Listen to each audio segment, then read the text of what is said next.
Welcome to the UK Preppers Radio Network on KPRN-DB UK. I'm your host, Tom Linden, broadcasting from North Yorkshire in the United Kingdom. Welcome to my show. You can contact the show from anywhere in the world and leave your comments for me. You can either text me or leave a voicemail message on my mobile number, which is 0044 7825 406271. Please do let me know what you think of my show and make suggestions for subjects you would like me to cover. Don't forget to leave your name and location, as all broadcastable texts and voicemails will be included in next week's show. Now you've got a chance to check out my blog at http://ukprn.blogspot.co.uk, and I will update it regularly to keep you interested. You'll also be able to find back shows and the content of those shows as well. You're listening to the UK Preppers Radio Network on KPRN-DB UK. I'm your host, Tom Linden. Now, sit back and enjoy my show, as this is a Christmas special, and not only is it a show packed full of information and content as usual, I have a great interview for you with Mr. Wade Hicks Jr., who was put on a no-fly list for being a prepper. A prudent person foresees danger and takes precautions. The simpleton goes blandly on and suffers the consequences. Proverbs 22 Verse 3. The long count calendar of the ancient Mayans ends on December the 21st, 2012. That's today. There isn't much information regarding what the Mayans thought would occur on 2012, but the consensus of opinion is that there will be a great change. Some people consider that a catastrophic event may have been predicted, and it might mean the end of the world as we know it.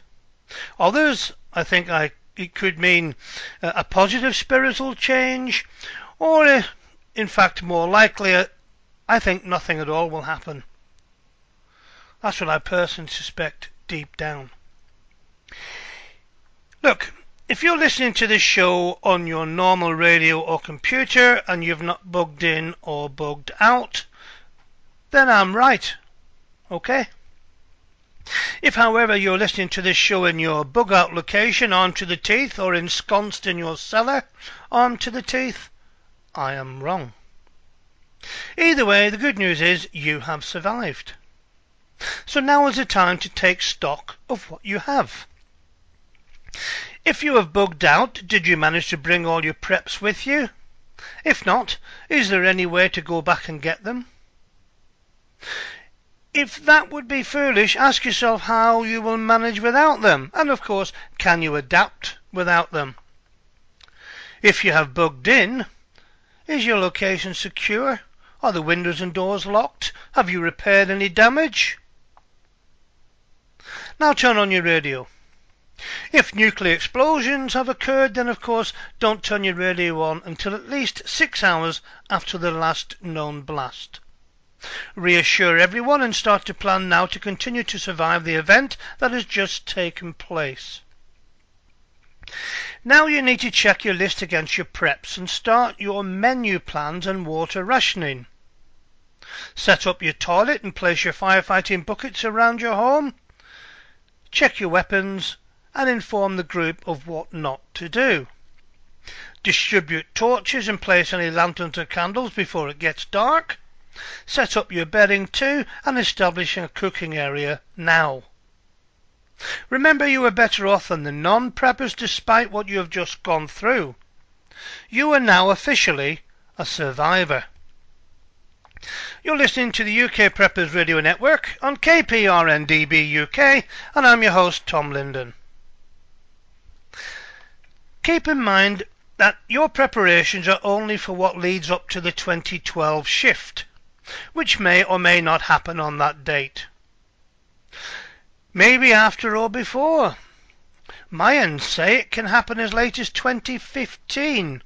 Scientists, of course, are divided and say a pole shift could happen even as late as 2017, and might even take 100 years to complete. No one knows exactly how it's all going to happen. This is uncharted territory. It is a window of time that is depicted for the shift to happen. After the shift, no one knows what will be going on. Many say it will be a whole different dimension. Maybe not. These preparations are more for dealing with the human dramas that will unfold in an unpleasant way leading up to that point, since there will be so many people in a state of fear, anger, or despair. Once the polar shift happens, none of these preparations will be necessary. These preparations are for the time that unfolds before the polar shift. Food storage is most important. Food storage is the most important item to be prepared with. Prep at least enough food for a year for yourself and your family, your pets and some friends, and even strangers to share with you if you can afford it. Food is easy to stock and store. And if you don't have much space because you're a renter, perhaps you can rent a small storage space for very little money. If you don't have much money, just do what you can. Make sure you have sproutable grains so you will have fresh vegetable energy and don't only have dried foods.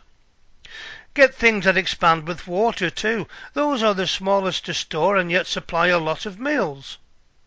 Dried fruits and nuts are ideal as well. You should stock up on your favourite vitamins and mineral supplements and any medications you think you might need. I think cities will be places of unrest in most locations. There will be many people who haven't given any thought to their survival. For many people this will be upsetting, disorientating, and some might see it as a chance to take advantage of the situation and take from others or even harm others. If you live close to a city, you might want to ask yourself if you are on the pathway of people who might be refugees from the cities and might be desperate. Cities would be the hardest hit by social unrest from desperation, military influence and food shortages. This is not to mention that cities are targets for bioterrorism, destruction and war. Small towns are okay if you feel everyone would work together.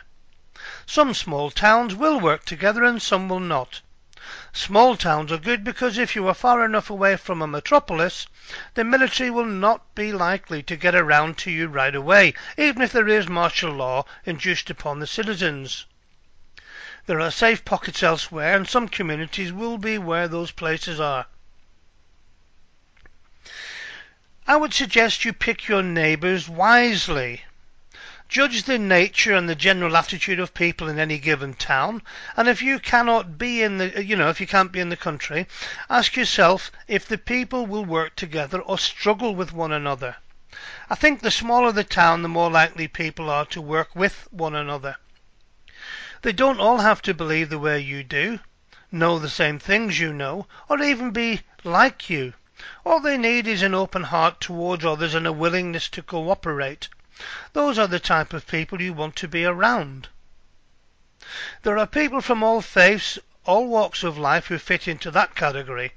You don't want to be around angry, fearful or aggressive people.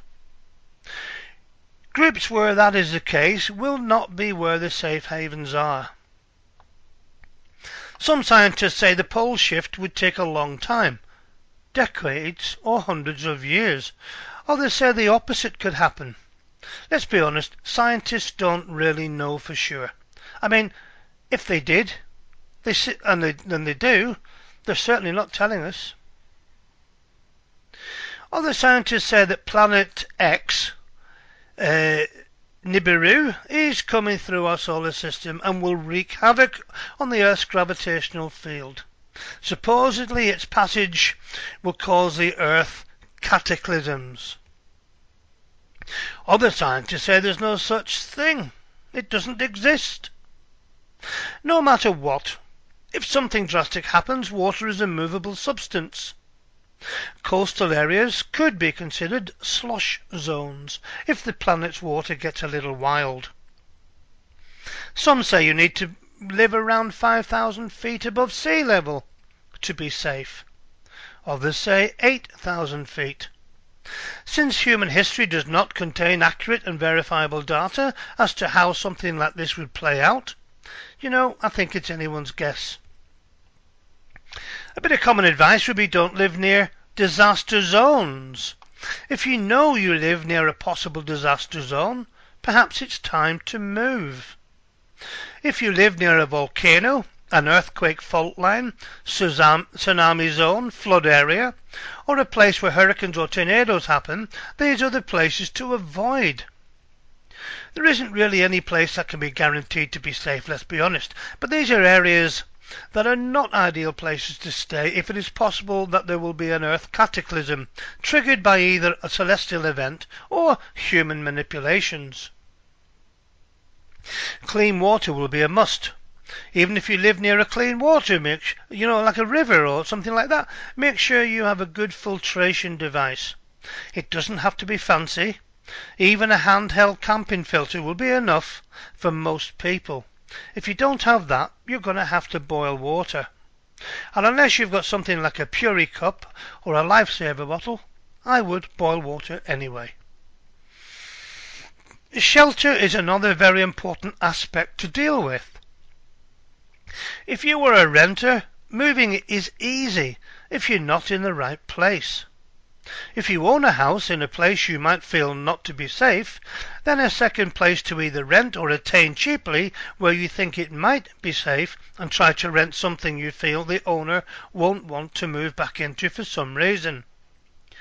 Some people say that very high winds will happen. If that is the case, having a space underground might be necessary which can be created, but not many people will be able to do that. Simply do the best you can. Don't live on a mountain top. Instead, be down in the valley, but not in a place that could flood, by the way. Have protection from the mountains if you can. Don't live in a place where a landslide could happen, but make sure and use of the shelter from wind that a mountain could provide. Make sure you don't live in a windy place. Live in a place where you will have access to a wood stove. Make sure you have lots of wood for it. Heating systems that run on electricity and gas will have a limited usage, and if those things are unavailable, you will be without heat. Even if your wood stove will only heat up one room or so, and not the whole house, get in that room. That's good enough. If you can be set up, some sort of backup power that doesn't depend on fuels you have to buy, do so. If you can access water, wind or solar power, it's there for the taking if you set up the equipment to use it.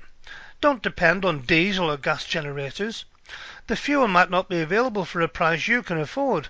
Remember, failing to prepare is preparing to fail. You are listening to the UK Preppers Radio Network on KPRN-DB UK, and I'm your host, Tom Linden. Now I'd like you to support the following companies. Please don't forget to tell them where you found the information, but these companies have supported us. We start as usual with www.purifycup.com and www.purifycup.co.uk. The Purify Cup literally is the cup that takes the boiling out of looking after water. It's an incredible little filter. Filters up to 300 gallons on one filter. www.survivalmetrics.com for the Eye Shield UV protection, 100% UV protection for your eyes. Wonderful, wonderful piece of kit. I actually keep a set in the car and use them as sunglasses. So that's how good they are. For top quality paracord, go to www.combatparacord.com, www.knifewarehouse.co.uk for a tremendous range of survival knives and survival kits. www.prepared-4.co.uk for the Nano Striker fire starter, and that is an unbelievably easy way to start a fire. The www.bushgear.co.uk for tasty MX3 meals made for the French army by real French chefs, and I'm telling you, you can tell the difference. www.lifesaversystems.com for the Lifesaver bottle. This will filter dirty water to 4,000 litres per filter. An incredible amount of water and an incredible system. http www.survivaldepot.co.uk. And if you still don't know where the knot bone lace lock is, pop along to www.survivaldepot.co.uk. You'll never need to tie your laces and your boots or shoes again. Survivalinfo.co.uk for a fantastic wild and edible nutrition ebook which lists solely edible plants in the UK. www.survivaldepot.co.uk for the Browning Night Seeker Cap Light, red, green and blue. Fits onto the rim of your hat, into your pocket, or you can hold it in your hand. http trueutility.com for a range of wonderful small items including multi-tools and keyring survival kits. www.ukcamo.com for the ghillie kettle. That's the one with the whistle. http blackbirdknives.com for the amazing Blackbird SK5, an almost indestructible survival knife. And have a look at hedgehogleatherworks.com for a range of handmade leatherwork and some great survival advice. www.farsm for the wonderfully filling and tasty Far Side outdoor meals. www.dajoadventuregear.com for the wonderful Survivor knife. It's an incredible little thing, and it arrives sharp and easy to use straight out of the box. And finally for this section, www.chris-kane-survival.co.uk for the Chris Kane Companion Survival Tool and a full range of survival knives wonderfully designed by the one and only Chris Kane.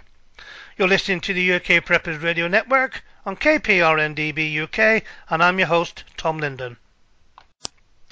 You're listening to the UK Preppers Radio Network on KPRNDB UK, and I'm your host, Tom Linden. On the other hand, December 3, 2012, in Russia, a chilling report written by newly appointed Defense Minister Sergei Shoigu, circulating in the Kremlin today, states that the permanent deployment of the 200th Motorized Infantry Brigade by the Northern Fleet to the border of Norway last week is meant to ensure that Russia is able to seize and control the Svalbard Global Seed Vault located on the Norwegian island of Spitsbergen near the town of Longyearbyen. That's in the remote Arctic Svalbard archipelago in the event our world faces a global apocalypse. According to one Western news source reporting on this unprecedented deployment of Russian military forces, the 200th Motorized Infantry Brigade includes not only infantry units, but also coastal missile defence and artillery forces, air mobile infantry and light armoured units. The Northern Fleet's naval infantry forces will be placed under the 200th Tactical Command, giving it ambitious assault capability. This last aspect is indicative that the general mission of the 200th is expeditionary warfare, projecting military power over border frontiers and across bodies of water behind border frontiers or on nearby islands. The Svalbard Global Seed Vault is an attempt to provide insurance against the loss of seeds in what are called gene banks, as well as provide a refuge for seeds in the case of large-scale regional or global crises. The Seed Vault is managed under the terms spelled out in a tripartite agreement between the Norwegian government, the Global Crop Diversity Trust, GCDT, and the Nordic Genetic Resource Centre, NordGen. Interesting to note is that Defence Minister Shoigu's report seemingly conflicts with statements made this week by Chief Health Minister official Gennady Onischenko, who warned that Those who publicise about the 21st of December Mayan apocalypse, that our world may be coming to an end on that date, would end up in court. Minister Onyshenko's stern warning came in response to the global hysteria sweeping Russia regarding this event. A sentiment that was also echoed last week by the United States National Aeronautics and Space Administration, NASA, who warned that 2012 Mayan apocalypse rumours pose a real threat to frightened children and depressive teenagers. NASA's warning, it appears, comes at a time that has seen suicides become the leading cause of injury-related deaths in the US, surpassing that of auto accidents, according to recent studies published by the American Journal of Public Health, and which fears of such an apocalyptic event happening would be sure to increase in already unsteady minds. Important to note about official Russian reactions, thoughts to the 21st December apocalypse date are that they are not centered around the Mayan calendar, but are instead focused solely on what is called chaos theory. Excuse me. Chaos theory is a field of study in mathematics with applications in several disciplines including physics, engineering, economics, biology and philosophy. Chaos theory studies the behavior of dynamic systems that are highly sensitive to initial conditions, an effect which is, I suppose, popularly referred to as the butterfly effect.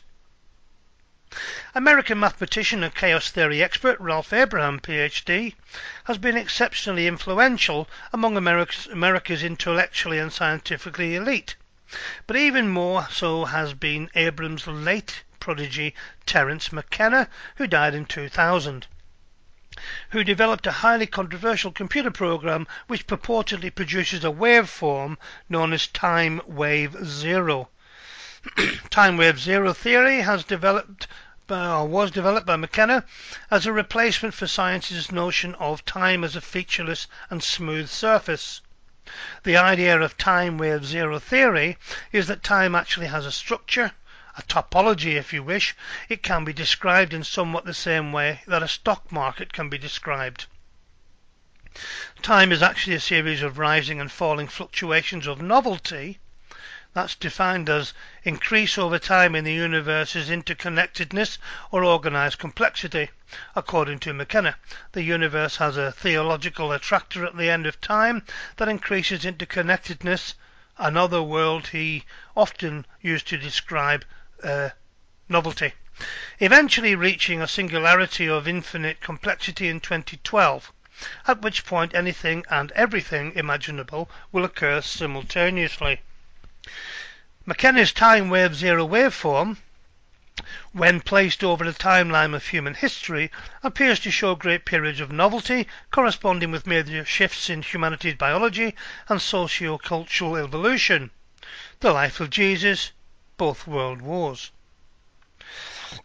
Perhaps the most controversial aspect of the time wave zero program is that in McKenna's interpretation, the wave ends on a specific date, 21st December 2012, the same date the Mayan long count calendar ends. Interesting to note about McKenna's research was that in the weeks prior to a major examination of his theories by Russian experts, a mysterious fire destroyed his entire life's work and research on 7 February 2007.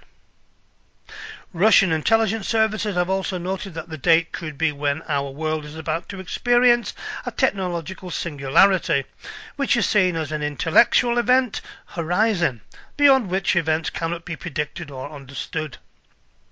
You are listening to the UK Preppers Radio Network on KPRNDB UK, and I'm your host, Tom Linden. With all this talk of apocalypse, what does the Bible say? Does the Bible say anything about the current wave of doomsday predictions centered on December 2012? Many people believe that the ancient Mayan calendar mystery ends at the winter solstice in the year 2012. Is this a sign that the Mayans knew that 2012 is the end of human history? The History Channel, Newsweek, magazine, major movie studios, booksellers and dozens of websites are fanning the 2012 craze. Movie trailers for the science fiction disaster film 2012 have added to the hype, showing entire cities devastated by enormous tsunamis and earthquakes, meteors raining down fiery death from heaven, and human history coming to a violent end. According to Wikipedia, the studio has launched a viral marketing website operated by the Fictional Institute of Human Continuity, where filmgoers could register for a lottery number to be part of a small population that would be rescued from the global destruction. Other 2012 scenarios picture a wonderful world and a change in human consciousness and the ushering in of a new age. John Major Jenkins, author of Maya Cosmogenesis, describes the new coming age this way.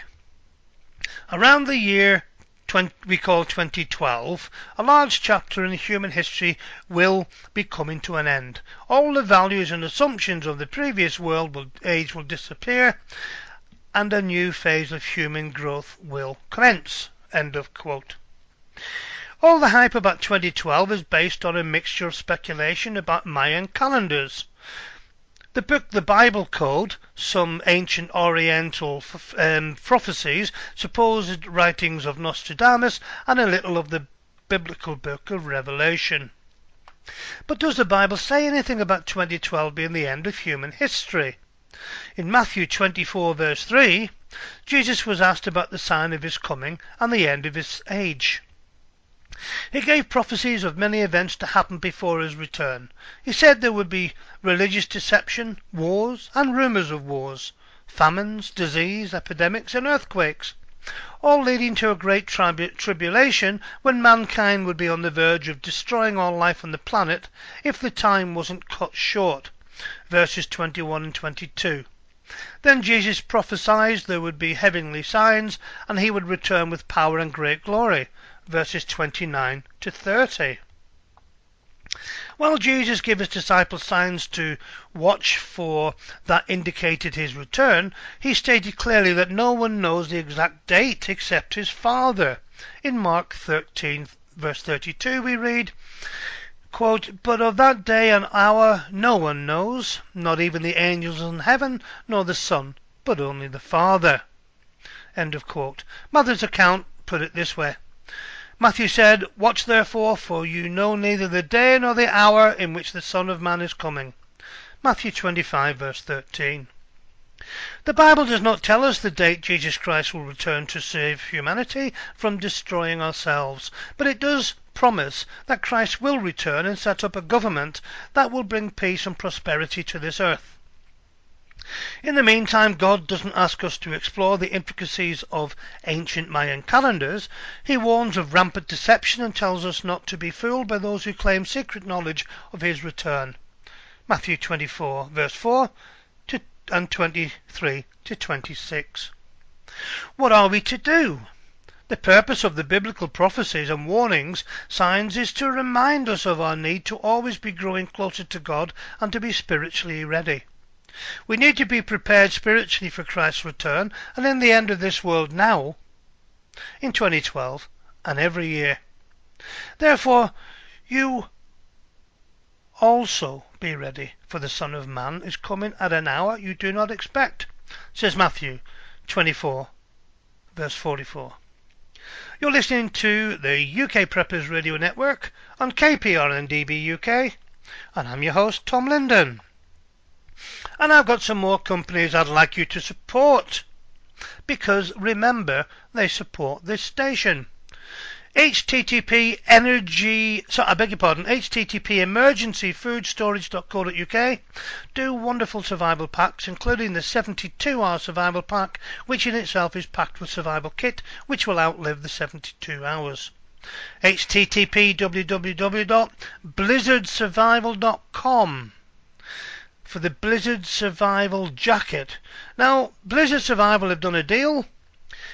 Any listener who wants to buy anything from Blizzard Survival gets a 20% discount from whatever product they buy from wherever in the world they live, providing they put the word prepper into the checkout, into the promotion box. The word prepper will get you 20% discount.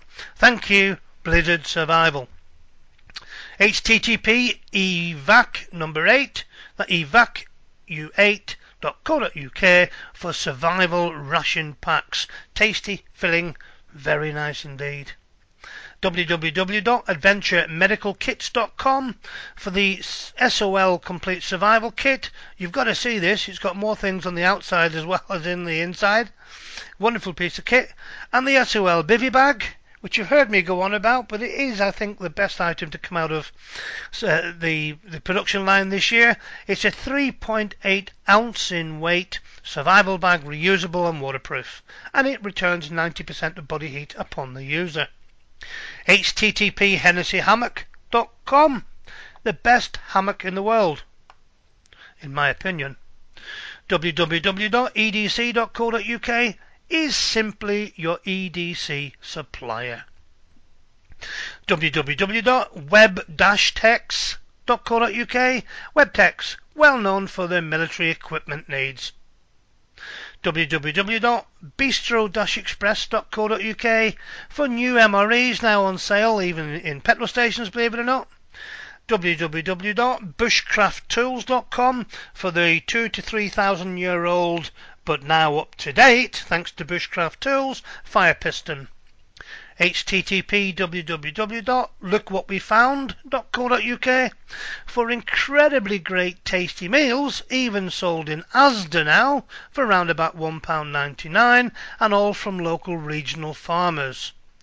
www.varustelika.com, that's VARUSTELEKA, varustelika.com for the Finnish survival knife, the Puku 95. The 95 Puku is a wonderful survival knife, razor sharp, everyday use, right the way through to defending the country as it was used in the Second World War. www.optimumnutrition.com for gold standard whey protein isolates, which are 90% pure protein by weight. You're listening to the UK Preppers Radio Network on KPRNDB UK, and I'm your host, Tom Linden. Scientists at NASA have been warning for some time of the dangers of space weather affecting the Earth, and particularly the danger of solar storms. With the Sun due to reach the top of both its 22-year magnetic energy cycle and 11-year sunspot cycle in 2013, there's a real danger of magnetic energy damaging electronic equipment. We know it is coming, and we don't know how bad it's going to be, said Dr. Richard Fisher, the director of NASA's Heliophysics division, adding the preparations were similar to those in a hurricane season, where authorities knew a problem was imminent but did not know how serious it was going to be. The 11-year cycle is only an average, and sometimes it lasts 9 or sometimes 13 years. The last time it peaked was 1859, and it wasn't such an issue then because the Earth wasn't anywhere near as technologically developed. This time, however, with a modern phone in every pocket and a PC in every home, the damage could be far more severe. So, what can be done to survive the effects of a solar storm? Well, in the first instance, I recommend you get a Faraday Cage. A Faraday Cage is an enclosure of conducting material that blocks out external static electric fields. If the conductor is thick enough and the holes are small enough, then the incoming electromagnetic radiation's wavelength, then that radiation won't be able to pass through. This is why, when phones don't work in some buildings and lifts, why microwaves don't cook you, and is why some shoplifters line their pockets or bags with tin foil to confound RFID detectors. So, make or buy yourself a Faraday Cage, and if you've got a computer or external hard drive you just can't be without, then keep it inside. The only problem, though, is that you can't plug it in. Any wire that runs from outside this to inside can be used as an aerial and transmit the very electromagnetic radiation that you're trying to avoid. So keep things unplugged unless you absolutely need them. Stuff all your cash in your mattress. That's what I say. Almost all modern banking is conducted electronically. While every bank has vaults full of ingots and other valuables, your cash actually exists in a database, albeit one that's backed up in multiple locations across the world, so that a disaster that's confined to, say, a local area can't cause too many problems that won't be resolved by a swift restoration of a backup. However, that policy doesn't work for global events. If a database, along with all its backups, gets wiped out by a particularly nasty solar flare, then so does your money. Get it out of the bank and in a safer, more physical place instead. Bury it in the garden, hide it in your roof, stuff it in the mattress. Just get it out of that database. Get yourself a generator. The power grids of Northern Europe, especially Britain, are powerfully flaky. Really flaky. A well-aimed and timed flare could easily knock out large areas of Britain for days, and potentially even larger areas of the whole world for months, depending on the damage. A 1989 storm, which was rather less powerful than 23rd events likely to be, knocked out the Hydro-Quebec power grid, sent satellites spinning out of control, and halted all trading on Toronto's stock market. So grab yourself a petrol-powered generator and stockpile some fuel for it. Alternatively, hook up a bicycle to a dynamo and a battery. Either way, you're going to need to be able to still make heat and light in the event of a power cut. Don't plan any holidays. Far more likely than getting stuck at home without power is the risk of being stuck in a foreign country, unable to travel home. While the inside of an aeroplane is essentially a Faraday cage, severe deviations in the Earth's magnetic field could cause haywire in an aircraft's navigation systems, making it difficult or impossible for planes to get where they're going. You thought the ash cloud was bad. The magnetic storm could prove far, far more disruptive for airlines. Here's an idea. Walk everywhere. Similarly, an electrical shutdown could come at any time without warning, meaning that travelling in large, fast vehicles is a risk you just don't want to be taking when traffic lights stop working. Street lights go out, and your onboard computer fails. Far safer is just to buy yourself a comfortable pair of boots and get used to walking everywhere. Ideally not too close to the edges of roads. Even if the electrical apocalypse never arrives, you'll be fitter and know your city better than ever before. Look up. Lastly, any strong geomagnetic storm will come with extraordinarily intense aurora. This won't be just visible at the poles, because during the 1989 storm the aurora borealis was seen as far south as Texas, and the auroras of 1859 were thought to be perhaps the most spectacular ever witnessed throughout recent recorded history. Such a display could also prove useful as a warning of incoming magnetic disruption, so be sure that you've got a camera, not a digital one, because obviously pointed at the sky, so that you can show your kids how you lived through the greatest geomagnetic storm of 2013. Now then, whether or not your electronics are plugged in, how long of an antenna you've got on something, what voltage it is, or whether or not they operate with batteries, all non-protected electronics will be affected by EMP. Batteries will be affected, usually in the form of shorting. Electronic phones will also be damaged. Surge protectors are useless in the event of an EMP explosion. Just because your car has rubber tyres, it will not be impervious to the effect of EMP. Rubber containers are insufficient protection against EMP. And oh yeah, yes, your Faraday cage does need to be grounded. If it's not grounded, then the Faraday cage merely becomes a reflector or an amplifier. Yes, a microwave can act as a Faraday cage, but why in the world would you want to use it for that? That's just silly. When you can make one simply. Faraday cages do not have to be solid, thus the name cage, instead of the often misused term box.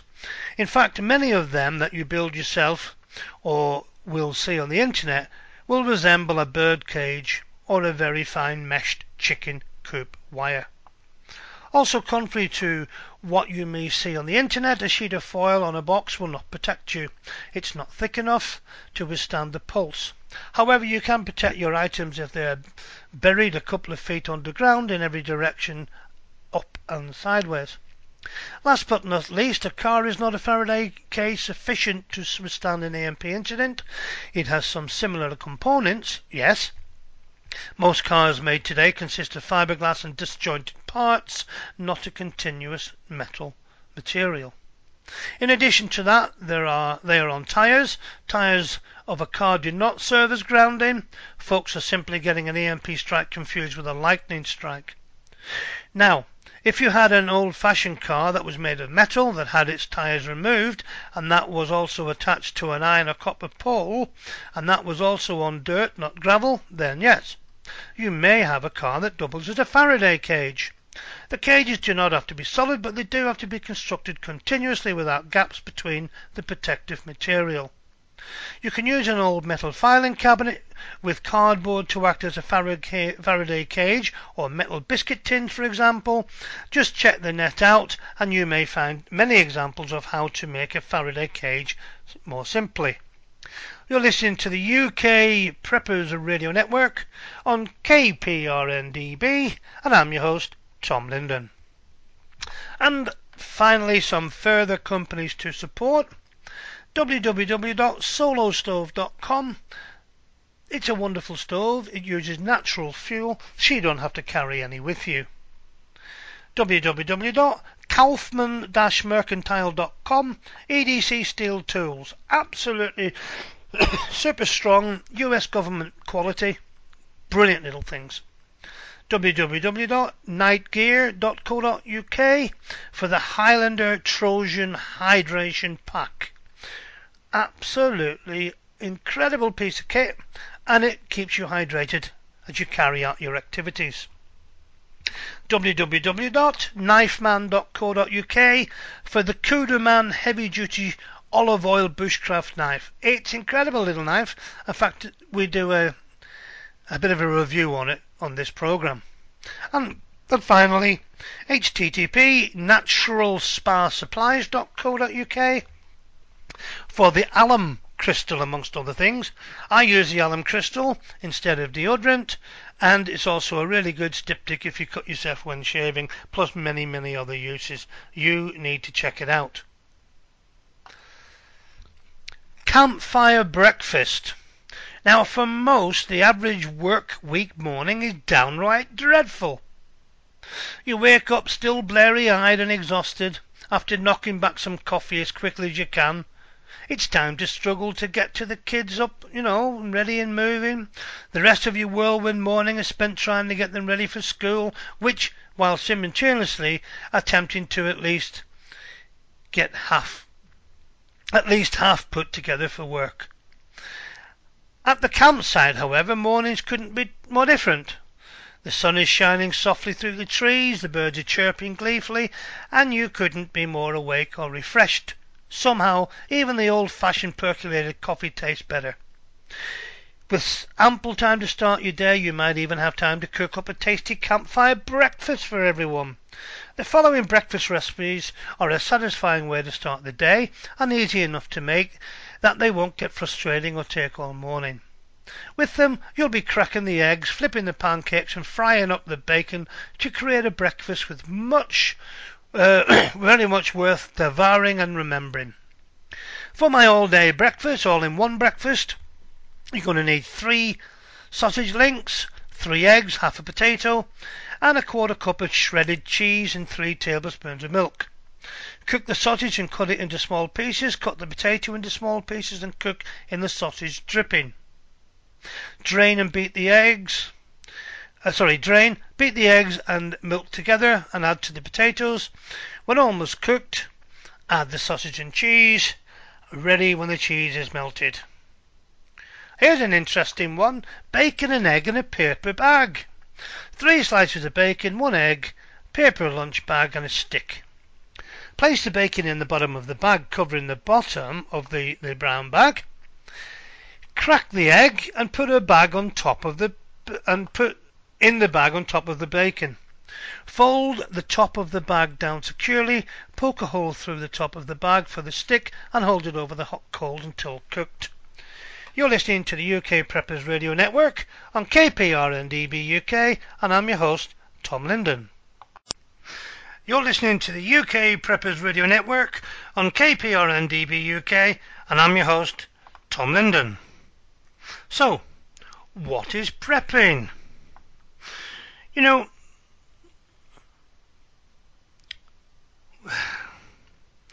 I think it's difficult to say. It's certainly got different connotations in different people's minds, hasn't it?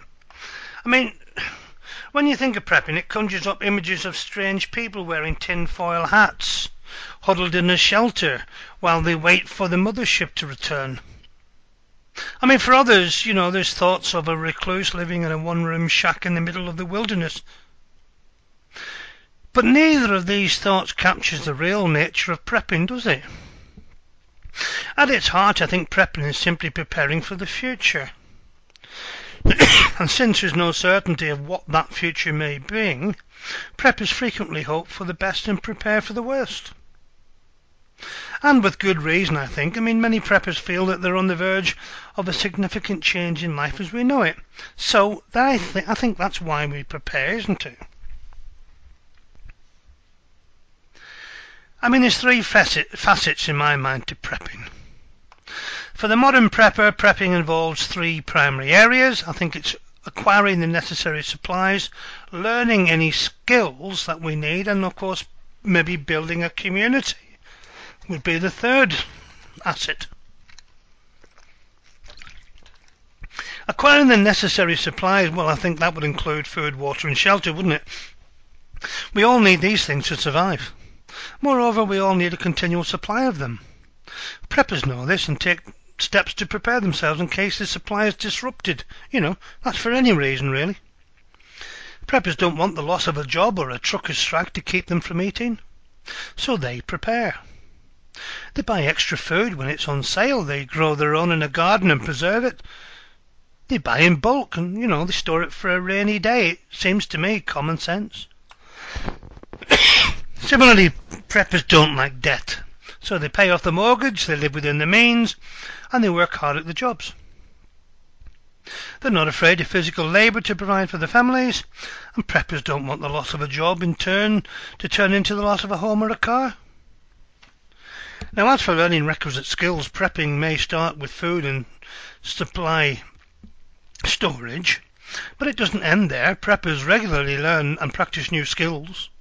They learn how to cook, they learn emergency first aid, they learn to hunt with varieties of weapons, they learn to build debris huts and other shelters. From sewing and canning to fire starting and knot tying, preppers learn important and potentially life-saving skills before they may need them. Well, it's obvious it's part of being prepared. Now, as for building a community, preppers recognise that there is value in getting to know other like-minded individuals. We can learn from each other, can't we? We can help each other. We can share our knowledge and encourage one another. Prepping is not a zero-sum game. We can expand the pie by helping others. Additionally, it's possible for a prepper to acquire every supply and every skill he may ever need. There's simply not enough time or money to prepare to that extent, so preppers get to know others in their community with similar passions yet different sets of skills. If you're having car trouble, it's nice to know a mechanic. If you injured yourself, to know a paramedic. If your food supply is disrupted for an extended period, it's nice to know a good farmer. People helping people, that's part of prepping. I mean, where do you start? Prepping is a journey, of course, and as the old adage goes, every journey begins with a single step. Recognising the need for and the prudence of prepping and acknowledging that you are woefully underprepared is good as a first step. Next, make a plan. Identify where you are with your supplies, your skills and your community. Then determine where you'd like to be and make a plan to close the gap. If you have 3 days worth of food in the pantry and you want 6 months worth, prioritise that and plan for it. The key is to do something. Remember, a plan without an action is simply a wish. Prepping, the verb, is the act of a group of individuals preparing themselves and loved ones for any potential threat to life as we know it. There are a basic few things that one would need to know when becoming a prepper and preparing for the family for any potential threats that could come their way and surviving any ordeals they may face. First, the basics: food, shelter, water. These three are probably the absolutely most important things to start off with when considering your survival needs. Why are these important? Well, let's go over each one. Food. Right now, get up and go and look in your kitchen. That's if you're at home, of course, and count the number of days you could survive off just the food you have at this moment. You probably counted the food in the fridge too, eh? Well, don't. The reason being is that most shit-hit-the-fan situations involve the electricity power going, and any food you have in the fridge or freezer will go to waste within a matter of, well, hours to possibly 2 days, depending on the weather and, in fact, where you live. So now just look at the non-perishable items that you have. Most people will find themselves with at least 3 days worth of food. So now consider this. If you're like most other people, your first thought is to panic and run to the supermarket and try and stock up. Well, guess what? That's what your neighbours are doing too. So now you have to fight to get whatever is remaining in the shops closest to you. Once the supermarkets are empty, then what? In most shit-hit-the-fan situations, transportation and motorways will become impassable or impossible. Excuse me, meaning that the food that is delivered to supermarkets by road will no longer be on its way. So with no way to replenish the shops, what do? That is what prepping's all about. Preparing your family with either the ability to grow and produce your own food or having enough food to last you until proper order can be restored. Best to try and have at least 72 hours worth for you if you need it. Put it in a bug-out bag if you need to leave, and 90 days worth of food in your house for storage. Shelter, for obvious reasons, is an important factor to consider first when beginning any prep. Is your shelter reliable for protection against raids? If the answer is no to either of these questions, then your next step would be to consider how to prepare your home or bug-out location for any type of situation. Many people who live in places where natural disasters such as floods, hurricanes and earthquakes already have plans in place to protect their shelters.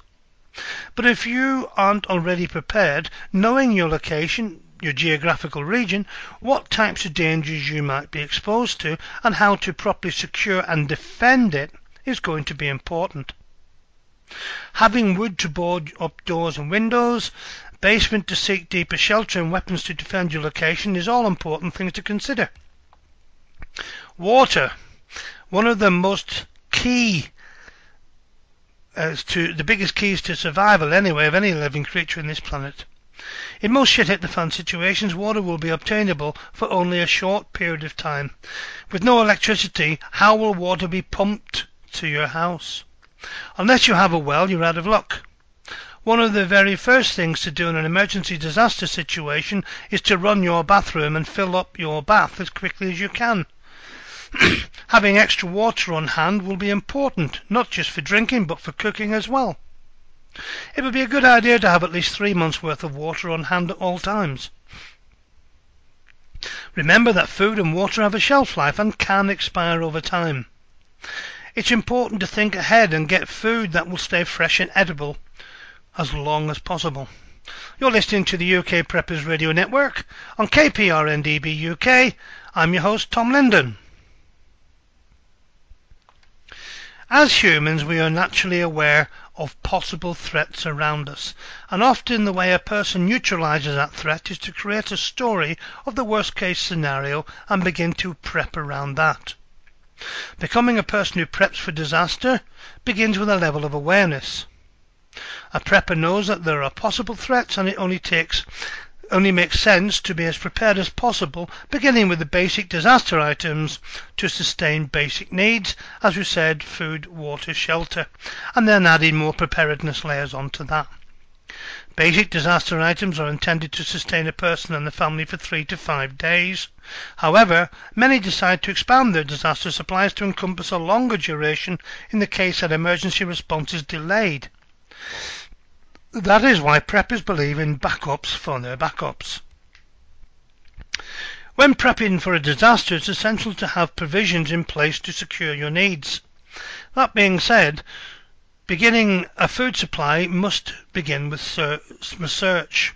Find out how many calories a person needs per day in order to survive, and how much food to store is essential when beginning to prepare. Additionally, going to survival prepping forums to read about what others are doing is another way to find more research. Preppers are very often open to helping others and who want to prepare. We have all been at the beginning stage of prepping, and it can be overwhelming at first, but the overall goal is to get people prepared. When beginning to get preparations in place, concentrate on the basic needs of water, food and shelter, clothing and more, and move on from there. Below are some suggestions on items that could be ideal to have in the home. Now, looking a bit more deeply into water, I would suggest at least 1 gallon per person per day. Therefore, I suggest playing it safe and double the amount of water needed. The extra water can be used for other purposes. Extra water that is stored can be used if family members such as children or the elderly become dehydrated and need more water.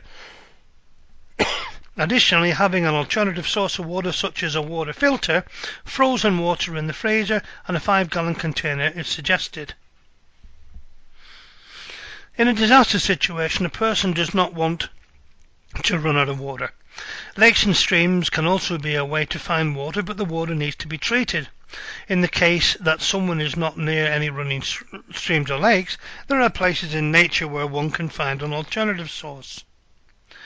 As for food, well, comparative shopping at the large supermarkets typically has better deals than at smaller supermarkets and smaller shops. Finding local advertisements from the large supermarkets' websites can save on fuel and money as well as shopping time. Even pound shops sell canned goods and food products. That can be a good start for your long-term food supplies.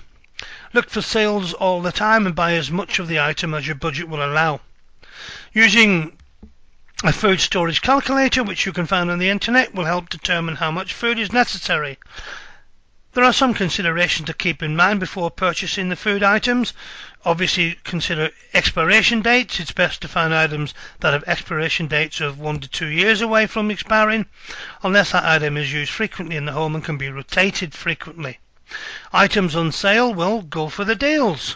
Typically, there are deals that are advertised in the newspaper.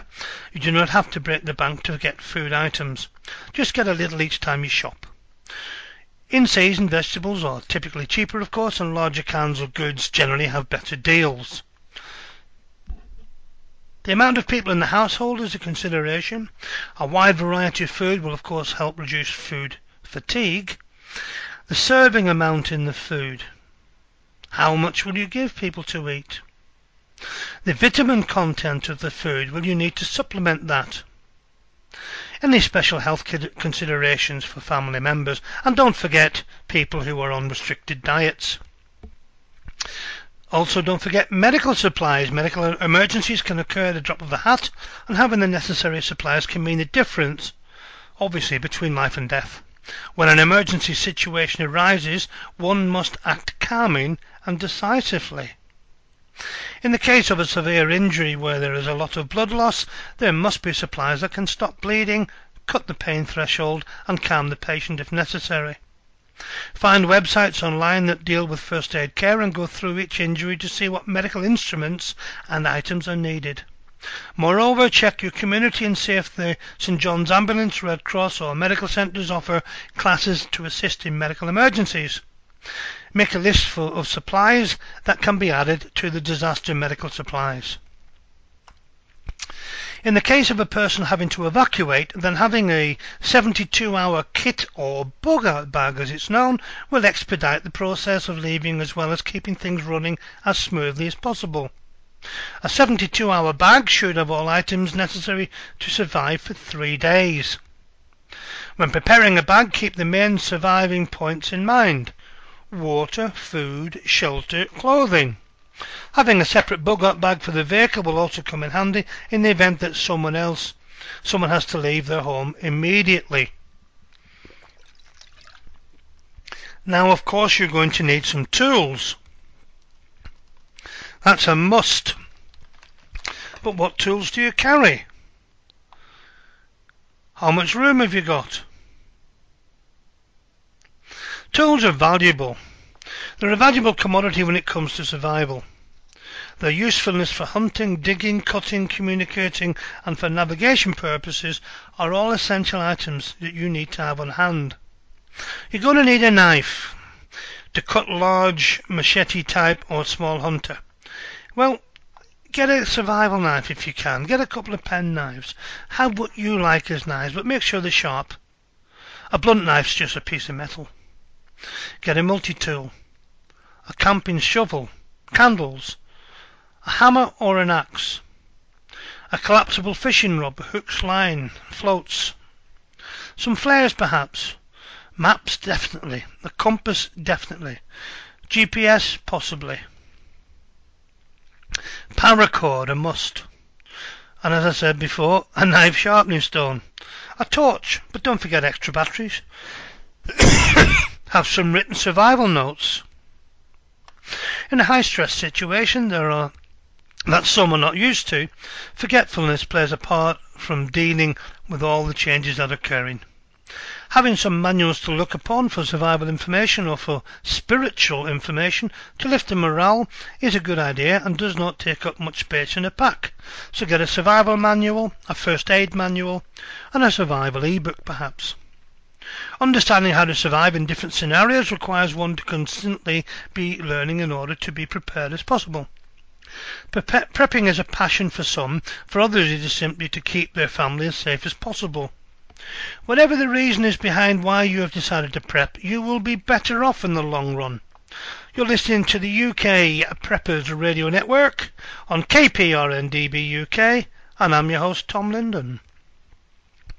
Now, I've been going on for some time now about a gentleman called Wade Hicks Jr. And the question is, what does it take to get your name on a no-fly list in America? Well, apparently you only need to be classed as a prepper. When 34-year-old US citizen and Mississippi resident Mr. Wade Hicks Jr. boarded a military flight to visit his wife, a Navy lieutenant stationed in Okinawa, Japan, he did not think it would be a one-way trip. Stopping off in Hawaii to refuel, upon reboarding the plane, Mr. Hicks was quickly escorted back off again by armed guards. He was actually then taken to a secure interrogation room where he was informed he would not be flying anywhere, that included back to America, because he had turned up on a no-fly list. Well, here's the interview with Mr. Hicks. Here's his story. Well, good evening, ladies and gentlemen.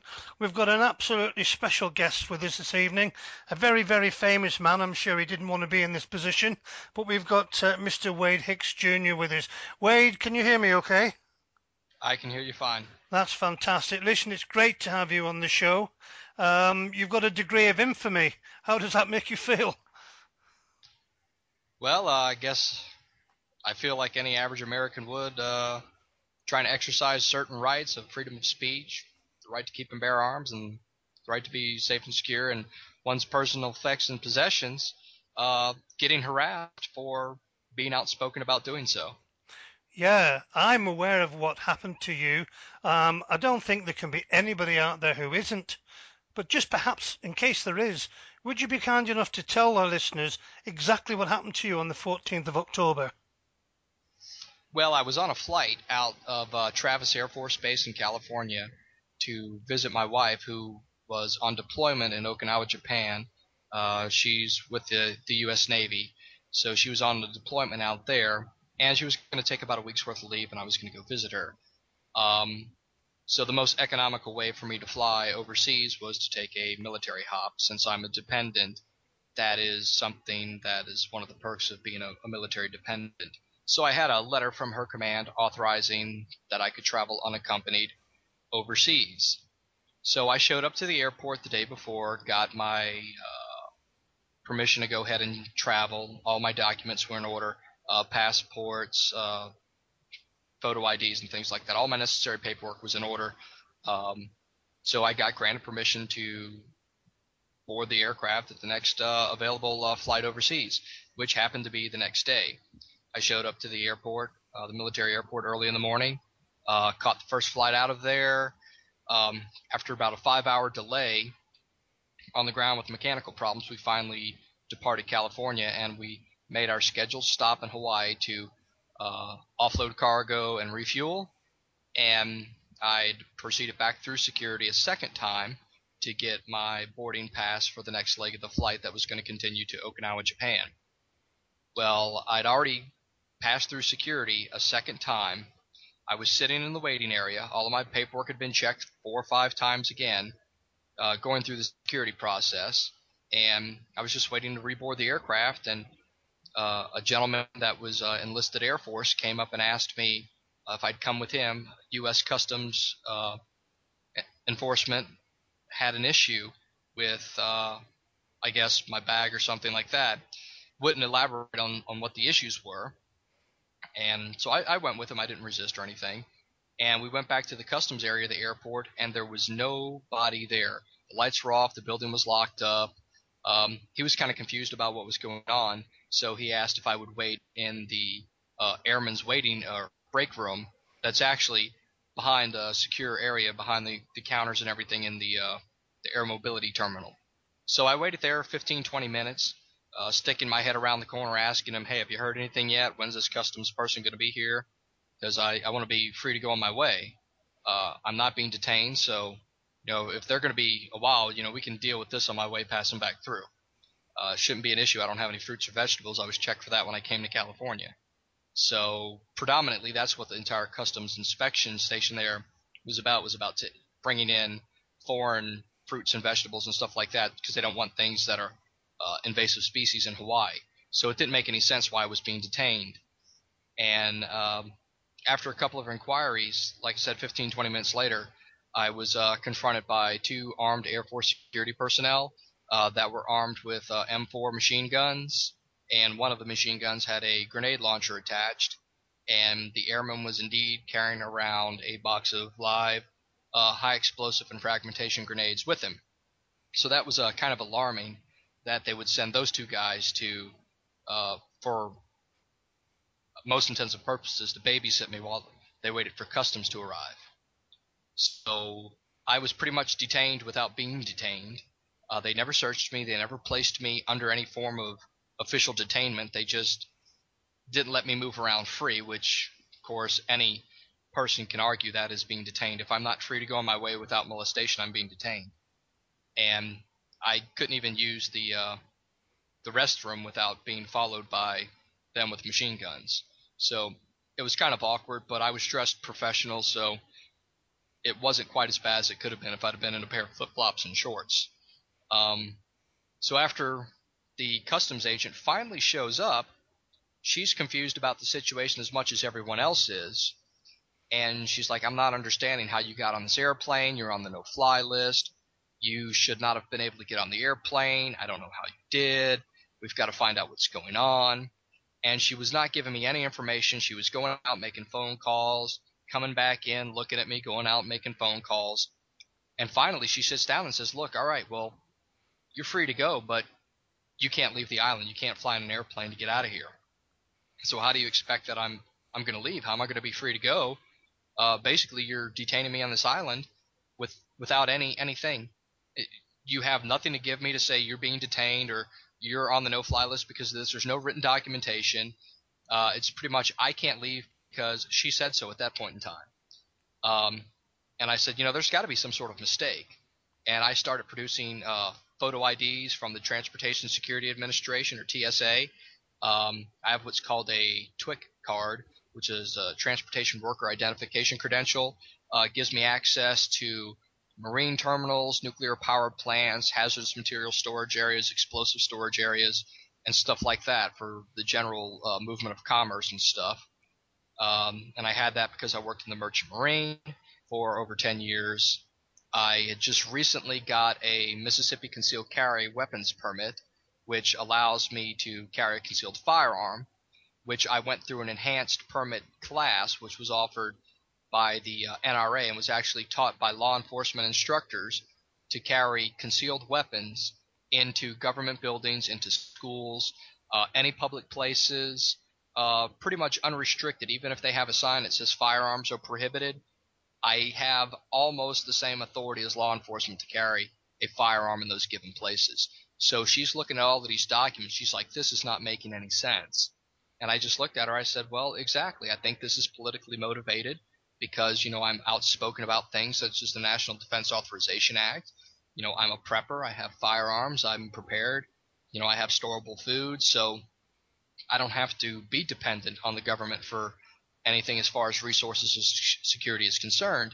And that was one lesson I learned, not necessarily the hard way because I knew it was coming, but I'm also a Hurricane Katrina veteran. So I did search and rescue after the storm. I was a volunteer firefighter. So if they do any research into my background, they'll see that all I've ever done is, help people in times of need and disasters and things like that. So I don't understand why they would perceive me as being a threat unless there's just some sort of carbon copy thing that they say, well, if you meet these criteria, you're a threat. That is an unbelievable story. I wonder how this could happen. Dare I say, in the land of the free?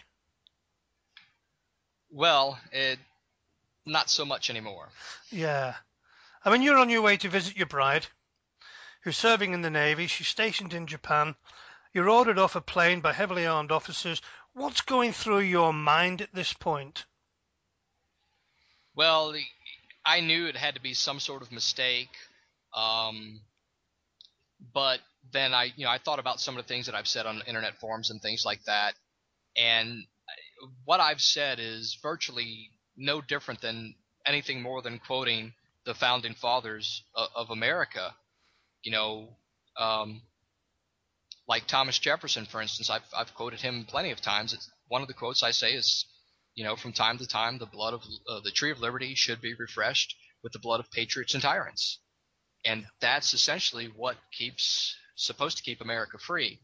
But unfortunately, we've kind of gotten out of that mindset and depended more and more on government to keep us safe from ourselves. Yeah, I totally agree. In fact, the UK isn't far behind you on that one.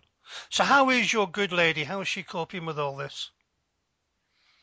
She went into panic mode when she found out that I was being detained, and she knows what I used to do for a living. I was a government contractor. I did some work with some special operations types groups, not official military special operations, but contractor groups. And I've had some training and some experience in those realms. So she was kind of concerned that I would do something irrational or something like that. And she called around and got the number to the terminal there in Hawaii and called and talked to one of the DOD police officers that was sent as a secondary line to back up to make sure that I didn't run away or do anything stupid. And he spoke with her, and she's like, well, how's he doing? He was like, oh, he's great. He's cooperating. He's he's nice. He's very talkative. He's not causing any problems whatsoever. And she was asking questions that he couldn't answer. So everybody there was professional. They informed me that my wife called, and as soon as I got got to my hotel room, I went ahead and plugged my phone into the charger and gave her a call over in Japan and told her, everything's okay. They say I'm on the no-fly list, so I can't leave here. I'm going to start working on a way to get out of here. So hopefully it's going to be the same way that I got here in an airplane. If not, we'll explore those options if need be. And I started calling around, calling friends. I had a friend up in Pennsylvania who knows the guys over at HomelandSecurityUS.com, which is the Northeast Intelligence Network. Doug Hagman hosts a radio show nightly, and they broke my story through Canada Free Press. And then Infowars.com picked it up, Alex Jones, and then Russia Today picked it up, and it started snowballing, where I'm getting calls from friends of mine that are in different states in the United States saying, "Man, you're on the front page of my hometown newspaper. What's going on?" And the story just exploded worldwide. I'm still finding stories that have been posted about the incident and everything, and I think going to the media was probably a good decision, because while I believe that I would have gotten authorization to at least fly back home eventually using, traditional means of contacting members of Congress and things like that, I think having the firestorm created by the media and people actually talking about it really helped in getting my process of getting clearance to fly again back on the table in only 4 days. Wow. What does that mean then? Does that mean you're still on a no-fly list, or has that all gone away? Well, the interesting thing is they have never confirmed to me in writing that I was on the no-fly list. I see. They refuse to confirm to me in writing that I'm off the no-fly list. So it's basically, you can't do this because we said so, or you may not be able to do this because we said so. So what I decided to do to test the theory if I was still on the no-fly list was I did manage to fly back to California. I could have continued on to Japan if I'd have chose to do so, because I talked to the customs agent on the phone the day that she told me that I was free to go back home. I said, I said, under what restrictions? Can I only go back home? Can I continue on to Japan? And she's like, I don't know. Let me get the answer to that. She hangs up. She calls me back a few minutes later and says, you're free to fly anywhere you want. You're off the list. You're good to go. And I asked her, I said, I'm not trying to be a thorn in your side. I said, but is there any way that I can get this in writing? Because if it's still in the computer screens, I don't want to have any issues with it. Well, she says, I'll have to work on that. And to this date, I haven't even gotten a written response from 3 members of the U.S. Congress, 2 senators and a representative that I've contacted on the issue, even confirming that they've received my communications, which is actually required. A written response is required by federal law that they respond to me if I contact them. Mm-hmm. So I haven't even received a response from them saying, yes, you've contacted us and we're working diligently to find out what's going on. So it's kind of like everything's being hush-hush about it now.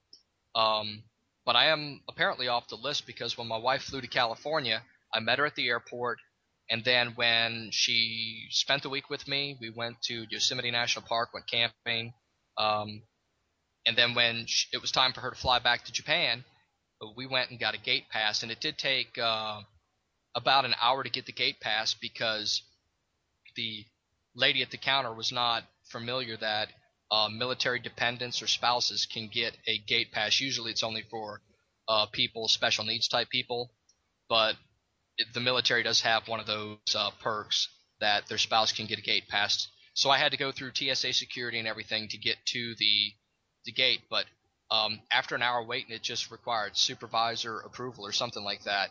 I got to the gate, sat there without a problem. I didn't even get subjected to an enhanced pat-down. So for all intents and purposes, from what I can find on my own, I'm off the list. Brilliant. Well, I've got a question here from James Smith, the covert prepper. He wants to know, are you going to take any legal action over what happened to you? I've explored those options. I was in contact with the American Civil Liberties Union, but they got really impacted pretty bad up in New York from the Hurricane Sandy, and I haven't gotten any contact back with them. But after I told them I'd been told that I'd been taken off the no-fly list, they said that I would not have legal standing because I was no longer an injured party. However, there was substantial financial cost involved in my detainment because we had unnecessary hotel expenses and things like that. We'd already spent the money on places where I was going to stay in Okinawa, and we only got partial refunds on that. So we did lose a lot of money in their whole screw up with it. So I'm still exploring that avenue. More importantly, it's not really about monetary compensation for what they've done. I'm more concerned on trying to find a way where this doesn't happen to any other American citizen again without any form of due process, because I was put on a list and told to fly because they can't say so, and then they won't tell me why. I mean, I have a right to know why I'm being detained or why I can't do something, and I have a right to know that. There should be a jury of my peers that says that I'm guilty of something. So without being charged or indicted with any crime, I'm just assumed guilty, and my penalty is I cannot travel freely by air in the country. And if they could do that to me, that has a person that has the background that I have, that's married to an active duty service member, they can do it to anybody. Yeah, that's the frightening thing, isn't it? Very frightening. I've got some questions here from my listeners that I'd like to ask you on their behalf. Now, you might even have answered some of these questions, but I sort of feel I want to ask them anyway on their behalf. Barry in Pascagoula, Mississippi, George in Western Supermare in England, Peter in Washington, D.C., J.K. in NY, Tom in Yorkshire, somebody else other than me, and David in Blackpool texted, is Mr. Hicks now able to fly? So I think you've answered that, but you are able to fly now, aren't you? I haven't flown commercially yet, but I would assume, given the fact that I could get a gate pass, means that I could probably fly. Well, let's hope so. How long's your wife got in Okinawa, by the way? How long's the term? She was over there for 6 months. She should be back sometime next month. Oh, it's a pity. She's going to miss Christmas. Yeah, she's going to miss Christmas. That's a pity. Wayne in Des Moines, Iowa, Brian in Weatherby in England, H in Jackson, I assume that's in America, and Ian in Warrington wants to know what was going through your mind when you were being escorted away. Well, I wasn't being escorted away by armed guard. It was just a senior airman in just his uniform. So I thought it was going to be something quick. I would go to customs. They would search my bag. I'd go back through the security screening process again and be free on my way. But the longer I waited there, I started getting concerned and worried about, all right, what's going on? So the first thing I started doing is I started sending out emails before my cell phone eventually died, saying, hey, look, I'm being detained by the Department of Homeland Security. I don't know why, but I'm just letting you know I'm being detained. So, put the word out and let people know what's going on. So I take it you'd no right to legal representation then? No, I was not, because they didn't formally detain me. There was no, you have a right to remain silent. There was no Miranda warning or anything issued. But knowing the Constitution, knowing common law, to invoke your Fifth Amendment, you don't have to be told that you need to invoke it. So, while I didn't want to seem confrontational or non-cooperative, I answered whatever questions that they asked me directly and honestly, but I didn't volunteer any additional information.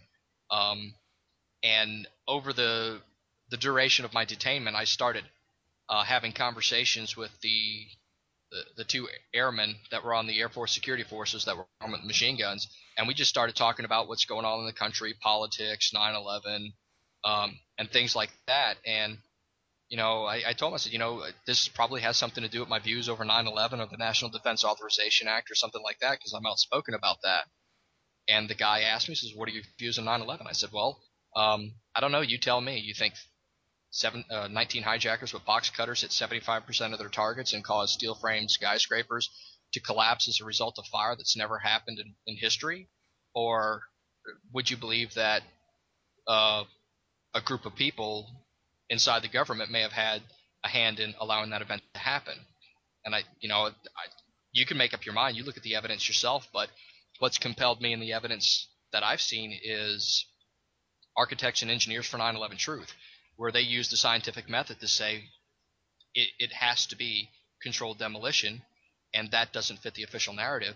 So if they have people that are staking their careers based on their experience and their knowledge, how buildings are erected, how buildings are constructed, how buildings fail due to structural failure, and they engineer the buildings against that type of failure, then there has to be some other explanation, which means controlled demolitions or something had to be used to facilitate the global collapse of those buildings. And the official story cannot explain that. So I'm going to go with the guys that are the scientists and the professionals and the doctors that are experts in their field that are making those claims. Yeah. And they started looking at YouTube videos and started scratching their heads. I mean, it makes perfect sense what you just said. I fully agree with you in your synopsis there. Tom in Scottsdale, Arizona, David in London, Davey in Aberdeen, Scotland, and Gary in Coleraine, Northern Ireland, and Mick in Wellingborough say, what makes you think it was because you were a prepper? Well, I had been involved heavily in the prepper movement. Initially, I had some friends that were in militia type organizations, and I started distancing myself from them because they were predominantly only firearms related. They were not into long-term food storage or things like that. So they had a plan for defensive actions, but they had no plan for anything else. So it really wasn't fitting what I was looking for, what I felt safe being a part of. So I distanced myself from those people and those groups, and I became a member of the Mississippi Preparedness Project, which was formed shortly after Hurricane Katrina in a response to the federal government's failure to respond to the disaster adequately and provide people with things that they needed. So goes all the way back to the saying, if you want something done right, you need to do it yourself. They had designed a preparedness model based on 5 pillars of preparedness, which were food, water, security, medical, and communications. So based on the 5 pillars, everything worked out of that. So in like all of your gear, whatever, you'd have your pillars of preparedness. Well, I had been selected to be a regional point of contact for 1/6 of the state of Mississippi, which is a geographic area a little bit larger than the state of Rhode Island that I was responsible for, several thousand square miles and several 100,000 people that were in that area. And anybody who wanted to join the preparedness project in that area, I would meet with them personally. I would, ask them questions, figure out what their intentions were, see if they were a person of moral character and things like that, and find out where their heart and their mind lies in everything from politics to preparedness to survival and things like that. So we could kind of loosely vet the person at first to find out, okay, is there anything that sets me off about this person, that this person may be something that, false advertising? Because I don't want a guy to come to one of my events where, let's say we're doing some firearms training and then he pulls out a gun and starts shooting everybody. I want to know who the people are coming to our meet and greets and things like that. So I'll have a meeting and I'll talk to them. Well, I had one gentleman that had joined the organization, and he joined up on our website. I'd had a couple of phone calls with him. He told me that he was retired Navy and that he was in Naval Special Operations. He didn't elaborate too much on it. So it was pretty interesting that he said, oh, yeah, I'm retired Navy Special Operations. Most people, they'll just say I'm retired Navy. They're not going to come out and say, oh, yeah, I was a SEAL. So this guy comes over to my house, says, oh, yeah, I was a SEAL. I was with SEAL Team 2, and started talking about war stories.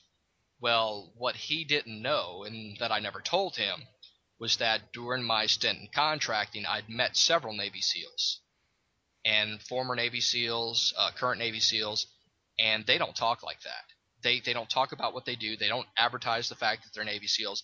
And the only reason I knew that they were Navy SEALs was the ones that were in uniform wore Trident, and I knew what it was. So, I'd had conversations with them, but nothing out of the ordinary. And they didn't talk like that. They didn't act like that. Even the retired guy that I worked with, he was a SEAL back before SEALs were really SEALs. He was a UDT, underwater demolitions tech, and they just don't talk about what they do. They don't talk shop around people that aren't part of that culture. And for him to come into my house and start talking about all of these things, then he started saying things that really set me off. Like he said that I knew how to make, quote, I knew how to make devices that were legal anti-personnel devices, unquote. And he said it right in front of my wife, knowing my wife is active duty military. What he didn't know was that there was two other people there. One person was a former Army intelligence and was a Department of Marine Resources patrol officer for the state of Mississippi for 15 years. He's retired from that as well. And another guy was active duty Air Force EOD, and he didn't know that at the time. And I immediately stopped him. I said, look, that is nothing we are interested in. If there ever comes a time and a place that is a necessity, I'm pretty sure that we have people that are professionals in that area, should it ever come to that. And let's pray that it never, ever comes to that. And, it's not something that we're even interested in exploring. So, we're not really that's not anything we're looking for. So he backpedaled real quick, and he stuck around for quite some time trying to tell us all of these SEAL stories and stuff. And it was all the way up until the point that it was time that we had a dinner engagement that we finally said, all right, well, we're leaving, so see you later.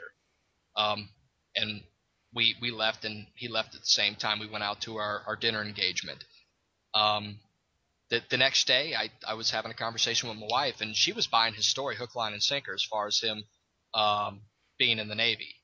And I called up and asked him. I said, do you have any evidence that you can show that you were in the Navy? He says, oh yeah, I have a copy of my DD-214, my retired military ID. I have a CCW. So he started volunteering all of these documents to show me. And I viewed his DD-214. I viewed his retired military ID, which is indeed authentic. I touched it, had it in my hand. I worked security before, so I knew how to spot fake IDs, and it wasn't fake. So things wasn't fitting together. So I contacted Naval Special Operations in Coronado, California, and did a Freedom of Information Act request. Turns out this guy was never a Navy SEAL, never participated in SEAL training. So I showed my wife the FOIA request in black and white, and I said, look, this guy's lying. He wasn't a SEAL. So she started getting scared. I said, let me do a little bit more digging about this guy's background. I got his license plate number. I ran his license plate number through a private investigator I know. I ran his records through military police, was never in the military. So now we've got a guy that come to my house, talked about blowing stuff up, including people, was never in the military. Everything's a lie. The tag is not registered to his vehicle. There's no record that he ever served in the military under that name or assumed names. And I had his social security number. So none of that was verified. He wasn't lying about who he was, but he was lying about everything else. And all of this stuff, it wasn't fitting together. And then just a sheer chance, I was out running errands in town, and I saw his vehicle. He was going the same way I was going, so I just pretty much kept following him, and he turned off and turned right into a federal building. Oh. Parked into a handicapped spot and walked in with a briefcase in his hand. So I went ahead. It wasn't really a difficult assumption to make. Well, this guy was probably a Fed trying to infiltrate the organization. And I had made a call to the other members in the leadership of the organization and said, this guy's got to go. And, I asked him, what do you think the best way to do it is? To tell this guy he doesn't need to come to any more our meetings or anything else, and kick him off the website. And we pretty much said the best way to do it is to send an email, a generic email from a generic email address saying, hey, look, we've made the decision because you've lied about this, carrying a concealed weapon and We didn't tell him that, hey, we know you're not a Navy SEAL, you're busted. We didn't confront him on any of that. He showed up with a bag to a meeting and passed the bag off to my wife, passed the bag off to the guy that was active duty EOD. It was almost like a dry run, like he was seeing what he could get away with if we would willingly take his bag. And the problem he ran into is that everybody that he was handing his bag to wouldn't take his bag. So I guess he got kind of frustrated, and they just, him and the other person that came with him, that was I assumed to be another undercover agent, they just left because they couldn't do what they came to do, which I think it was a dry run. They wasn't intending on doing anything at that meeting, but they could have. So it was a real interesting situation, and then nothing transpired of it. I didn't get any phone calls. I didn't get harassed or anything by anybody. The guy pretty much just went off the radar, didn't hear from him, didn't see him again or anything, and then I go to fly, I get to Hawaii, and then I told him on a no-fly list. So I think that if there's any single event that could have facilitated that, it may have been that. Yeah, I just think it was a sick attempt by the system to infiltrate, and I think possibly the idea of the bombing and the other things was to dangle a carrot that you guys, you thought you may have taken. I've seen it before many times. It shows how desperate the system is, really, doesn't it? Because we're doing nothing wrong as preppers. We're actually looking after our family and friends the best way we know how. We're not hurting anybody. We're the opposite to that, and the system can't handle it. Here in America, they want us completely dependent on them for every aspect of our daily lives. They want us dependent on them for the food we eat, the vaccines we get, the medical treatment we get. There's a saying out there, when seconds count, the police are only minutes away. So they want us to be completely dependent on everything, and their culture is set up on a response culture where they respond to incidents that have happened. They can't be everywhere at once to prevent incidents that happen, so they're so afraid that we may do their job better than they do as preppers that we're probably a threat because we make them look bad. I mean, for instance, I was held up at a gas station before I had my concealed carry permit, which is the reason I went and got my concealed carry permit. Finally, 2 and 2 went together. It's like, all right, I've got to go get this.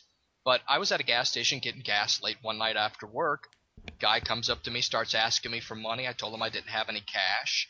He told me that was fine. Take my bank card and go inside to the ATM and take out the max limit and come back outside and bring it to him. And I'd sized him up. I figured he was armed with a gun or a knife or something because he was nervous, he was jittery, he was fidgety, so I knew he was armed with something in his waistband. I assumed it was a gun, but there was a chance it probably could have been a knife. And I prepared myself for that mentally, and I just looked at him and smiled, trying to be as polite as I could, but I said, I'm sorry, that's not going to happen. I'm not going to give you any money. And it was at that time that he took one step back, and as soon as he took that step back, I did the complete opposite what a normal person would do. A normal person would turn and run away. I did the opposite. When he took a step back, I got closer to him. So whether it was a gun or a knife that he pulled, I was anticipating it would be a gun. And it was. He pulled out a 9mm hot point, and I was able to disarm him, take the weapon from him, and I kicked him to the ground, ordered him to the ground, and I held him there at gunpoint for several minutes before the police arrived to take him into custody. And of course, when the police showed up, because I had a gun pointed at him and he was on the ground, I was the bad guy. So I got roughed up a little bit by the police, and then I was told what I did was incredibly stupid. And I just told the sergeant, I said, well, sir, if you've had the training that I had, you would understand that that was the only viable option. Had I run, he'd have probably shot me. Yeah. I mean, talking about police, our local police station closes at 8 o'clock at night. Seriously. Honestly, they don't think criminals work 24/7. We've got another police station 8 miles away. It's open by appointment only. Wow. You know, you phone I them up and say there's going to be a robbery on Tuesday at 3 o'clock. Can I come down? that's the whole lunacy of it. I was over there back in 2005. I was in Fastlane, Scotland, Yeah. and I had no idea of knife laws or I knew gun laws were taboo, but I had a rather large switchblade pocket knife, Hmm. and I was in Scotland, and I reached in my pocket to get something out, some change or something, because y'all use a lot of coins over there, and it it fell out of my pocket. I just carelessly, I didn't have the clip on my pants, or else it would have fell out of my pocket. I had it concealed in my pocket, and one of the guys at the park goes, oh, "You can't have that. That's illegal." Yeah, you're not allowed a knife over 3 inches long. You're not allowed a lock knife. In fact, if you carry anything with you, from a tire handle, a club, a baseball bat, if you have one at home, that's an offensive weapon. Wow. You know, if you put a baseball bat by the front door and somebody tries to break in, if the police see that bat, they will say that's an offensive weapon.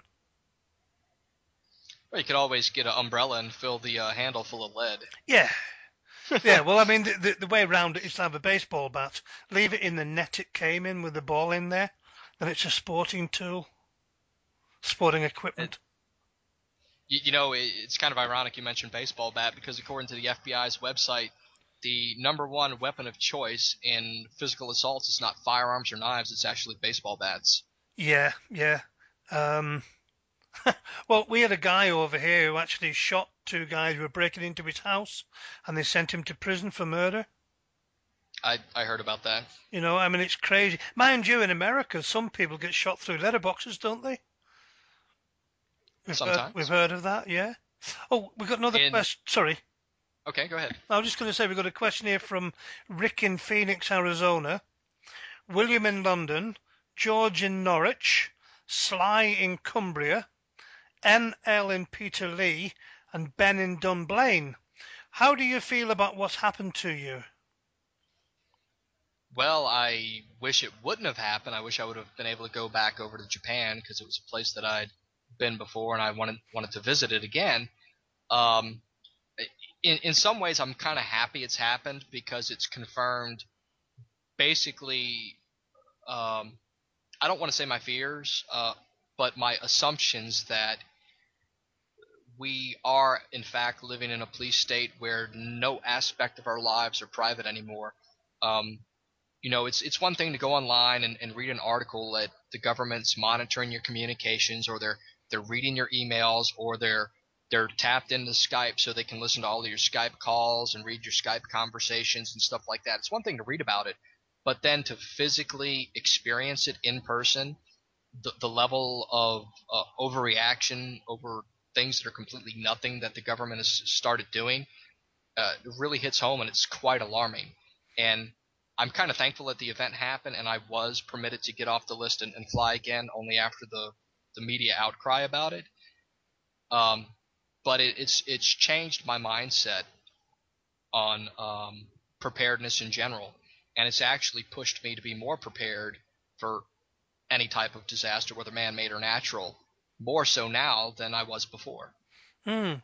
Well, Scott in Blackpool, John in Mississippi, Bob in County Down, Harry in Tunbridge Wells, Jordan in Kings Lynn, Kane in West Drayton, Mary in Las Vegas, Ken in New York, Peter in Suffolk, Lily in Norfolk, and Ruth in Barrow in Furness ask, how do you feel about being classed as a security risk?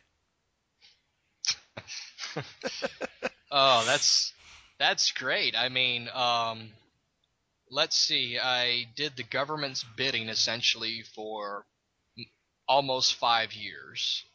Um, Covert operations, top secret security clearances, doing things the military could not get caught dead doing, and I'm a security threat.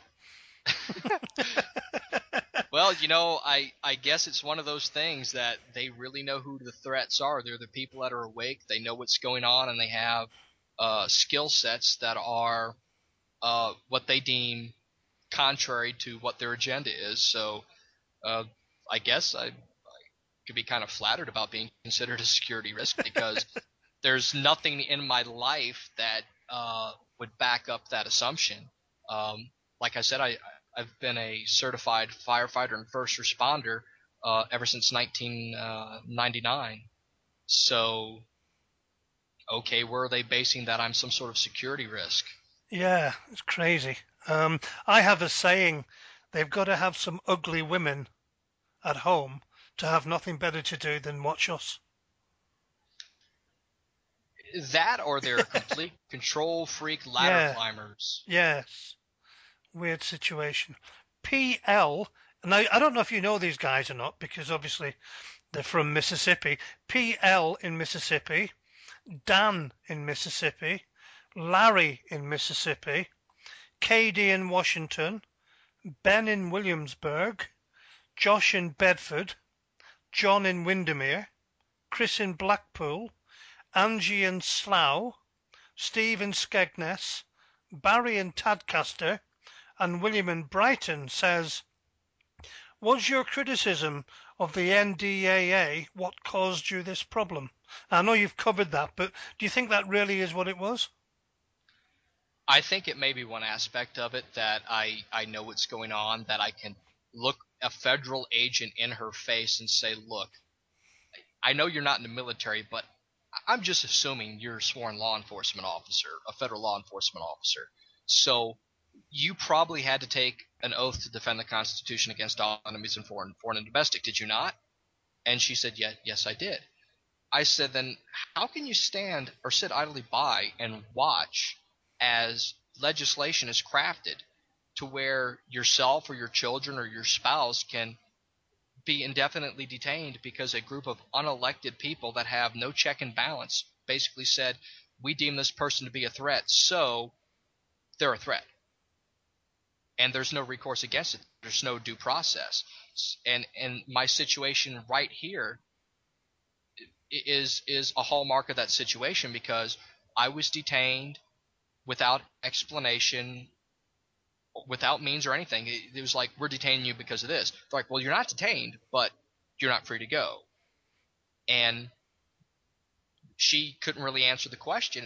And I said, well, it's pretty sad that this is what this country's turned to, is focusing inward on itself instead of going out and trying to be the beacon of light and freedom to the rest of the world.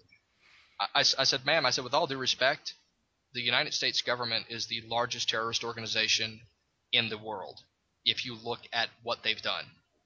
I said, the Vietnam War. The Robert McNamara came out and said, was it McNamara?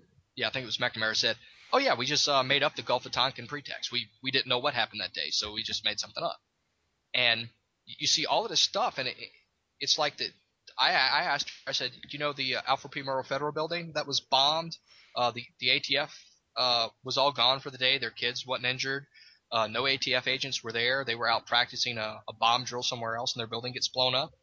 And then they say some extremist guy did it that turned out to have connections to the U.S. Army's mind control programs and stuff.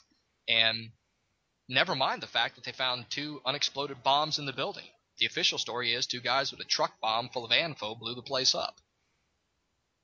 And I said, the laws of physics don't even explain that. There was actually 4 bombs. There was the bomb in the truck, 3 bombs in the building, only 1 bomb in the building went off. Because that's the only way to explain that debris from inside that building was actually embedded in buildings across the street. Because had the truck been the only bomb, then the building would have been blown. Explosions originate from the center and go outward in 360 degrees. So nothing's going to go from that building and embed itself, have the momentum to embed itself across the street, unless the explosion originated from inside the building that had the force to push that object at the momentum necessary to embed itself in a building. So it doesn't make any sense. And she kind of looked at me, she goes, you're making a lot of really good points. And it's like, I guess that's why I'm on the no-fly list. Yeah, I mean, it's really strange. Believe it or not, the organisation that's in charge of the police over here is a private company. Well, that makes a lot of sense. Yeah, but you're not allowed a private police force in the UK. It's illegal. It's under the law as illegal. So the Chief Constables Association, it's called ACPO, formed a private company in 1997 to run it. These people are a law unto themselves. Yeah, but well, you see, the funny thing is here in the United States, for instance, I worked for a private security company. After I stopped working offshore, there was only really two things I was qualified to do. I could either paint and clean or do some sort of security contract work. So I chose to do some sort of security contract work because it was the only job that I was qualified for that was available within 10 minutes of my house. And ironically, the company that I went to work for was G4S Wackenhut, who botched the entire Olympic security That's right. situation over there. Yep.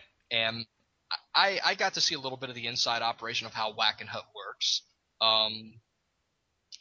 And it was really interesting, the entire mindset that they try to have their security officers and everything develop and stuff like that, where technically a security officer is only supposed to be there to observe and report, but then they have their own special operations program that does government contract works worldwide, where they grab machine guns and go invade other countries.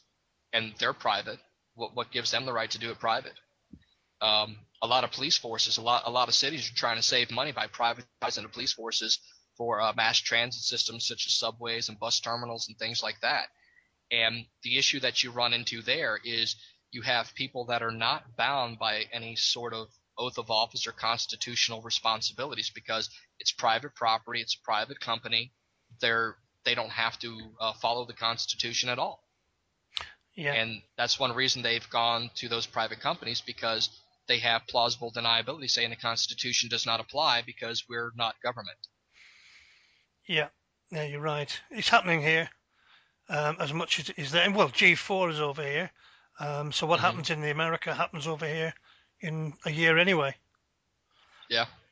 Dave in Palmer, Harold in Bournemouth, Alfred in London, Julie in London, Ian in Darlington, Sean in Ohio, Thomas in Ohio, Gary in New York, Patricia in Coldstream, Joe in Leeds, Elaine in Bridlington, Peter in Whitehaven, Carol in Luton, and Phil in Falkirk, Ohio. I beg your pardon, people in Ohio. I didn't know there was a Falkirk there. Has anyone said sorry to you, and officially told you that you're off the no-fly list? Or told you why your name was on it? I've received no explanation or apology from any government organization or any private organization. Well, that's a disgrace, isn't it? It really is. I mean, sorry's usually not good enough, but I mean, a formal apology would be nice.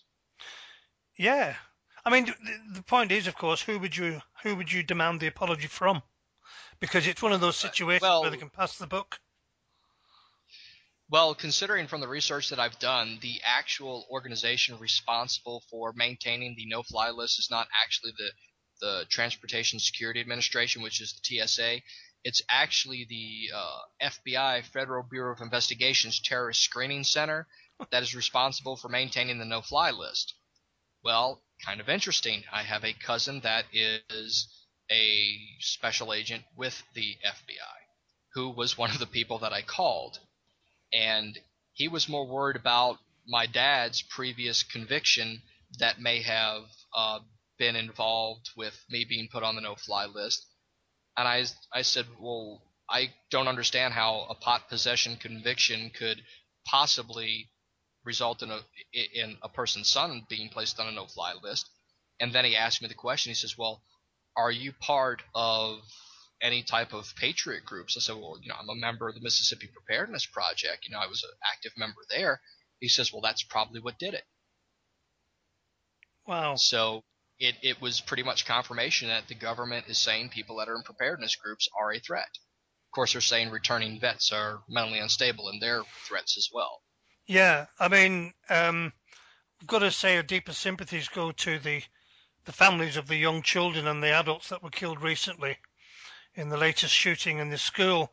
But even the UK papers are now trying to say that preppers are a threat. In fact, they're trying to say that because the mother of the gunman was a prepper, that she inculcated him in some way into killing people. Now, you and I know that's both nonsense, but it just shows you how twisted the minds are. Well, what they're doing is they're following a prescribed script. It doesn't matter what major network you turn on in the U.S. or what newspaper that you read. The talking points are all the same. The story may not read exactly the same, but all of the major points are the same. Mentally unstable, prepper, used guns. And they're trying to tie it all together to say that anyone that owns guns is a baby killer, is what they're trying to get at. And we're sitting here watching this go on.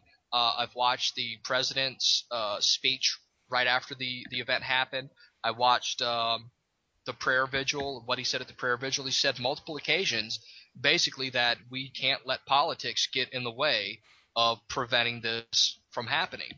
And the rationale that they're using to prevent incidents like this shooting from happening again is not better firearms education and teaching people from an early age firearm safety and how to handle firearms responsibly. No, that would make sense.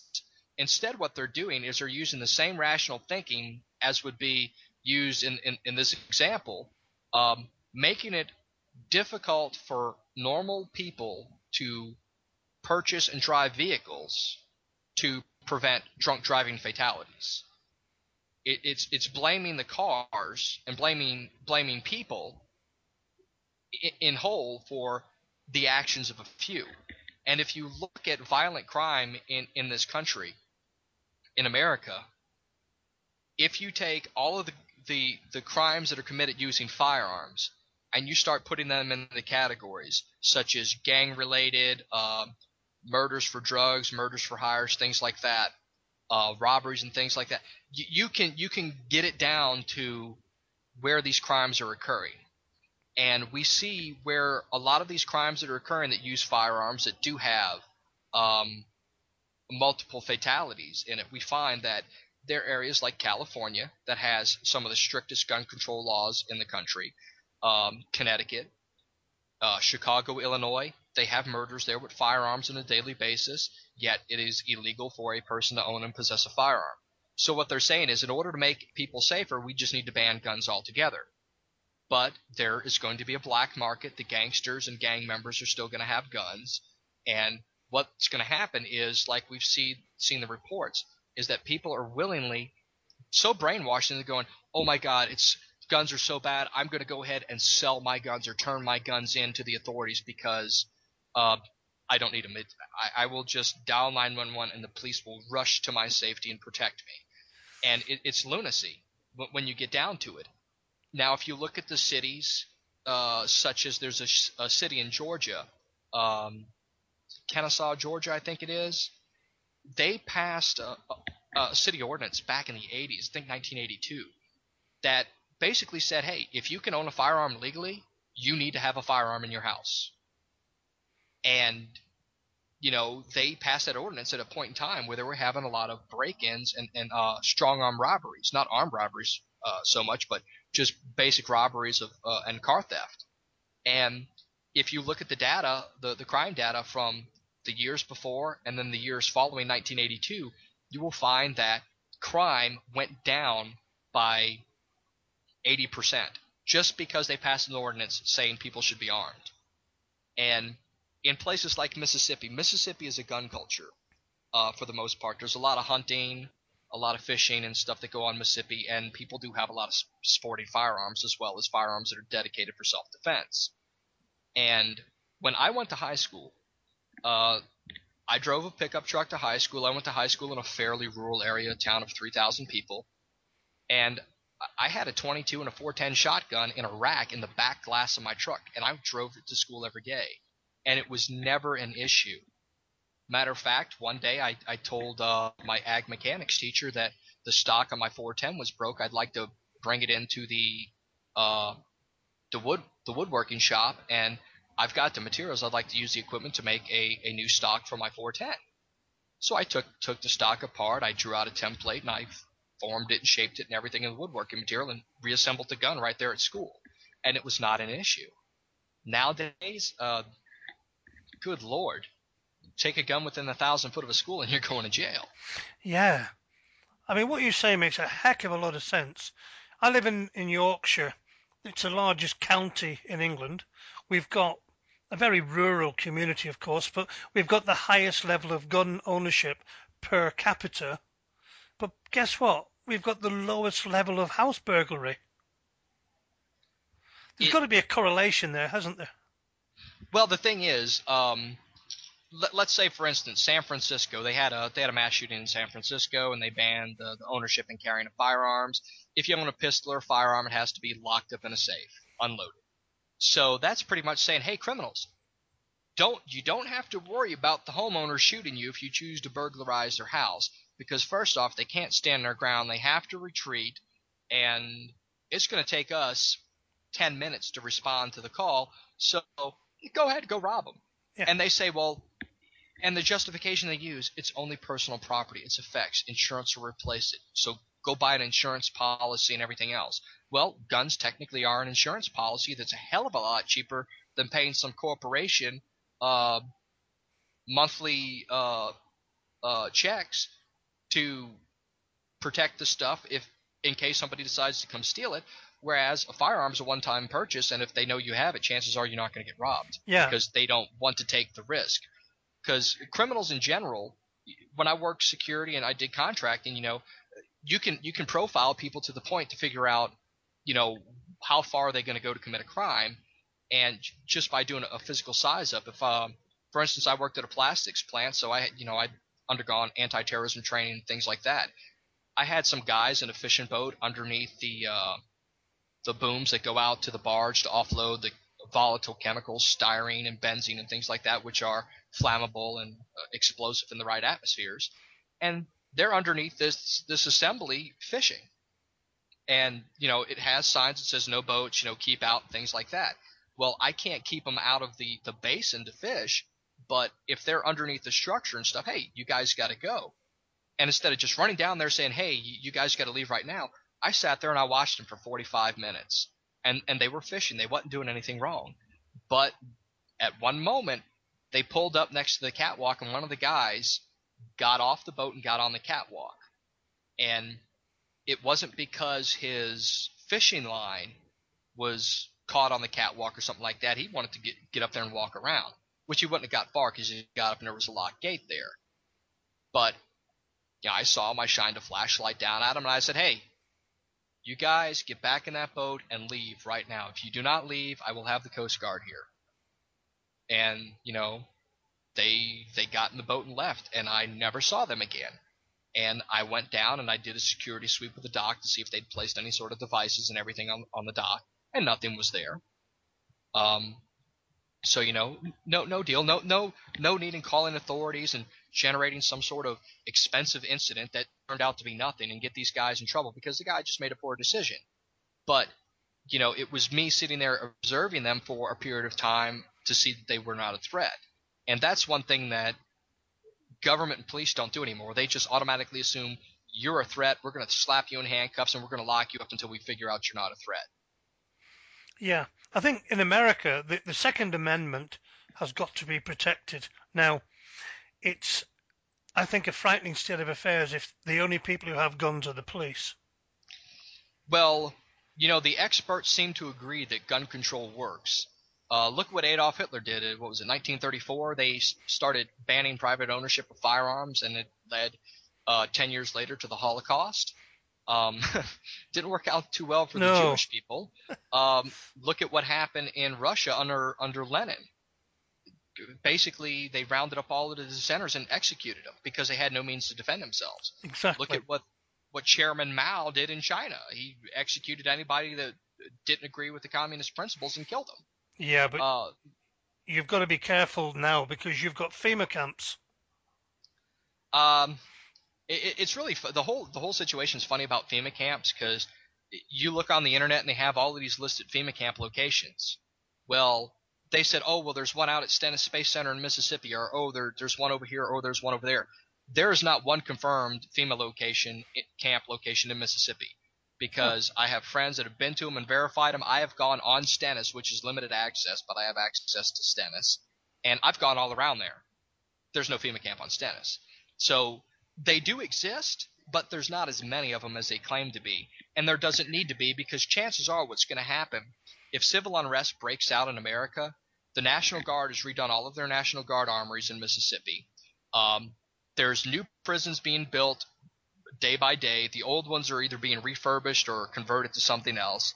And what they're going to do is they're going to take all of the nonviolent offenders and drug dealers, and they're going to kick them out of jail. And that's going to open up 80% of the space that the prisons have to put whoever they think needs to go in there. And that's really what your FEMA camps are going to be, because there's no sense in making this big entire prison encampment and paying security guards to guard a place that's empty. Another place that they're probably going to use for FEMA camps is going to be active duty military installations. So there's a lot of places that can just be converted at the drop of a hat into some sort of temporary detention facility. So there's really no reason to actually put out a physical location, although they do exist. There are a few in Texas that there's prisons that have no prisoners, but they're completely set up, running, have guards, have watchtowers and everything else, but there's not a person in there. Wow. Dave in Lincoln, Amber in Liverpool, Matthew in Liverpool, Jimmy and Antrim in Northern Ireland, Reg in Bristol, T. Smith in Bawtry, Dennis in Osmotherley, PJ in Burnley, Tommy in Manchester, Sean in Manchester, Len in Salford, Paul in Cookstown, Northern Ireland, Joel in Devon, Gary in Peterborough, Bill in Lincolnshire, Harry in Lincolnshire, Dominic in Belfast, John in West Yorkshire, Eddie in Scarborough, Noel in Dublin, Southern Ireland, and Henry in South Shields says, is this going to put Mr. Hicks off being a prepper or change his political views? None whatsoever. I mean, it's not going. If anything, it's just hardened my resolve to be prepared. My political views are not going to change. I believe that freedom is one of the greatest things that America ever had going for it. And if people don't stand on their principles, then why are we even wasting our time trying to be prepared for anything? Why don't we just totally submit, bow down, and lick the boots of our oppressors? I guess it's something in America where we're wired a little bit differently than people are in the rest of the world, because the last time tyrants tried to oppress us, we rose up against them. And one of the factors that really spurred the entire uprising was when basically the British Crown said, okay, well, we're going to have to go take the muskets from these people because they're savages and they're killing our guys, so we're just going to go disarm them. And that was the biggest mistake they ever made. And we see history starting to repeat itself in that standpoint, and that's something I'm going to remain outspoken against. Hear, hear. The last question I've got for you, Wade, from my listeners anyway, Dominic in Eyemouth in Scotland, Sally in York, and Keith in Luton say, I hope you and your wife get together very soon, or that she gets a posting near her home. Yeah, that we're actually going to be moving soon to the state of Nevada. So that's going to be a whole interesting change of scenery. I'm going from the hot, humid summers to the cool winters, and rain and sunshine and beach and everything else, and we're going to be moving to the desert, and we'll be out there for about 3 years. Wow. Is that because of your wife's posting? Yeah, her next duty station is going to be in Nevada, so we'll be out in the middle of the desert somewhere. Watch out for the aliens. I've been told that they have a few around Area 51, so I'll let everybody know if I see the little green men come down. I'll be sure to take some pictures. Oh, that would be great, Wade. Wade, it's been an absolute pleasure talking to you. I'm so sorry you've had to go through this experience in the first place, but I think you can tell from the level of interest, from the number of questionnaires we've had, that your story's touched a lot of hearts. I hope so. I hope it's spurred people to be more prepared in their day-to-day lives for any foreseen or unforeseen circumstances, and just remember that you are ultimately responsible for your safety and survival as well as your families. Absolutely. Well, with those very interesting, clever, and true words, may I wish you and your wife, I know you're going to be separated, but when you do get together, your own private Christmas. Mm-hmm. And thank you very much for talking to us this evening. All right, thanks for having me, Tom. It's an absolute pleasure, Wade. You take care. You too. Cheers. Bye-bye. Bye. Well, that's it, folks. Remember, you can text my show on 0044 7825 406271, or if you wish, leave a voicemail message on the same number again, 0044 7825 406271. Whether you text or leave a voicemail, please do leave your name and location, as I look forward to hearing from you, and it's nice to know where you live. Well, as I say, that's it for this week, friends. I really hope you enjoyed my show, and I look forward to talking to you next year, as it turns out it will be. So please check my blog out at http://ukprn.blogspot.co.uk. This is the UK Preppers Radio Network on KPRN-DB UK, and I'm your host, Tom Linden, wishing you a very Merry Christmas and a very peaceful and Happy New Year.